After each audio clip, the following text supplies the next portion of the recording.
was a shock to the rest of us. Our body shop did a great job, stitched it back together, and what you see, what you get. There you go. So enjoy your day, guys. Enjoy the car. Thank you very much. And Clive's got great expectations. So, what do you think this car this year? How are you going to perform? Well, hopefully we'll have the same result as we did last year, but you can never guarantee anything with rallying. You never know what straw bales jump out and sort of hit you, and especially if Chris has done a makeover with the car, they seem to get closer and closer every time you're going around one of these straw bales or something. So hopefully we won't do any damage.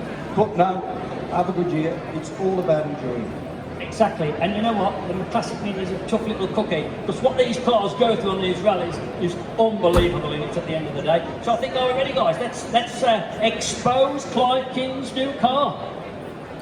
It's another first on the British Rally Club stand. It's a new colour. Oh yeah, Very nice. very, very nice. There you go, folks. I think it deserves a round of applause, don't you? Yes, indeed. Yeah, indeed it does. Indeed it does. Excellent stuff. Thanks, guys. Much appreciated. And like